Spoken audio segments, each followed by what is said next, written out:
कहानी गंगा और राजा सगर के पुत्रों की मुक्ति। यह कहानी पहले बताई गई गंगा अवतरण की कहानी का ही एक हिस्सा है, लेकिन यहाँ मुख्य ध्यान राजा सगर के पुत्रों की मुक्ति पर है।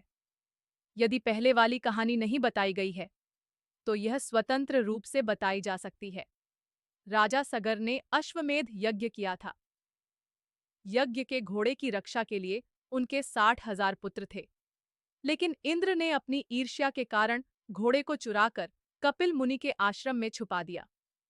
सगर के पुत्रों ने घोड़े को ढूंढते हुए कपिल मुनि को ही चोर समझ लिया और उन पर हमला कर दिया। क्रोधित होकर कपिल मुनि ने अपनी तपस्या की शक्ति से सगर के सभी 60,000 पुत्रों को एक क्षण में भस्म कर दिया।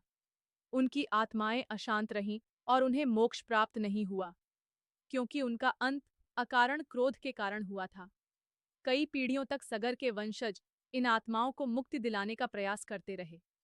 राजा अंशुमान और फिर उनके पुत्र दिलीप ने भी प्रयास किया, लेकिन सफलता नहीं मिली। अंत में दिलीप के पुत्र राजा भगीरथ ने यह महान कार्य अपने कंधों पर लिया। भगीरथ ने अपने पूर्वजों की आत्माओं को पवित्र करने और उन्हें मोक्ष दिलाने के लिए कठोर तपस्या की, ताकि देवी गंगा को पृथ्वी पर लाया जा सके।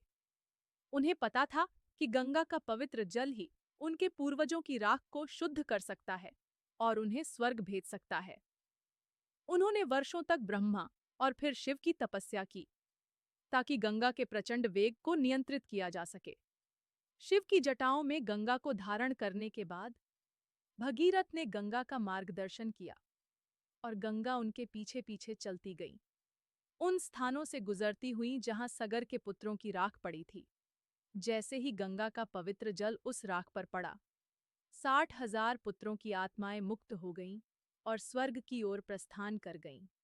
इस प्रकार भगीरथ ने अपने पूर्वजों को मुक्ति दिलाई और गंगा नदी को पृथ्वी पर एक पवित्र नदी के रूप में स्थापित किया।